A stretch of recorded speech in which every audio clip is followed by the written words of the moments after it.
With thyroid cancer, there's 4 kinds, ranging to the one where it's a death sentence. I actually was teaching because I do a lot of resident teaching, and I was in the simulation lab, and I knew that morning that they were probably gonna pop up. It was 48 hours later. And I got a call from my husband. I was like, oh, he must have gotten the results, and he wouldn't call me during sim lab if this was cancer, so it must be good. So I picked it up, and he says it's cancer, and I just walked out of sim lab. I just left all the residents there. I was like, all right, see ya. Very much into family life. I have 2 young daughters, age 5 and 8, and a husband who's a physician as well. Although I am a full-time working physician, my work time is my work time, and then when we're together, it's all together. Spending time with my family is very special to me.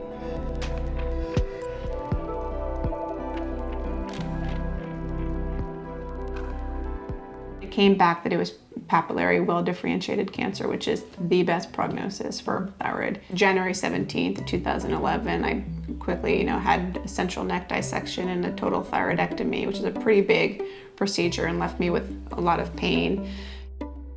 They go in there, they scoop everything out, but there's always a chance there's microscopic cells left, and you don't want that. So with cancer treatment, it's chemotherapy, IV stuff, or radiation, but thyroid cancer is unique that you get treated with radioactive iodine. So when the radioactive iodine pill comes, it's like a big to-do. It comes in this crazy metal container, and they bring it in on a little stretcher, and you're sitting there like, okay, everyone else is afraid to be near this medicine, and I've got to put this medicine in my body.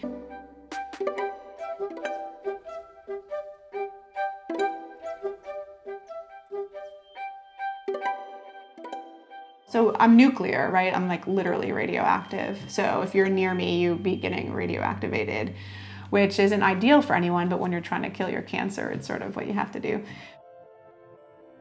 Thyroid gland normally takes up iodine and turns it into thyroid hormone. Because of that, radioactive iodine is a very effective treatment for thyroid cancer because you give the patient some iodine that normally goes to any thyroid tissue anywhere in the body. If you have some radioactivity attached to it, it will kill that thyroid tissue.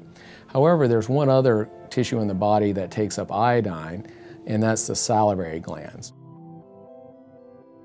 8 months after the thyroidectomy, I started having some pain in my face and just sort of ignored it, but then quickly noticed a pattern that every time I was eating, I was having pain and then eventually swelling on both sides of my face. I've got a pretty good pain threshold, but it's something when it's on your face and it's every time that you want to eat, sort of hard to ignore. Mixing pain with pleasure. Patients who get higher doses of radioiodine are very susceptible to having long-term dysfunction of their saliva glands. And this can cause significant reduction in their salivary gland function, long-term dry mouth, problems with speech and swallowing, and reduction in their quality of life. They told me that that the salivary gland is the issue, that nobody really drove home the point that, hey, you might actually get this complication. You might actually not only get it, but you're gonna need a procedure for it. So I really don't feel like that was driven home. Obviously I didn't have a choice, it was necessary to go ahead and kill all my thyroid cells, but it would have been nice to know. Until the development of Saliendoscopy, there was very little that we could do for thyroid cancer patients who were having swelling in their saliva glands. Other than really doing nothing, and in extreme cases we would offer another surgery to remove their salivary glands. And these are people who had just undergone cancer surgery of their thyroid, so that was very discouraging. Saliendoscopy has been a wonderful development because it's allowed us to be a little more aggressive than just supportive care, but not quite as aggressive as removal of the gland.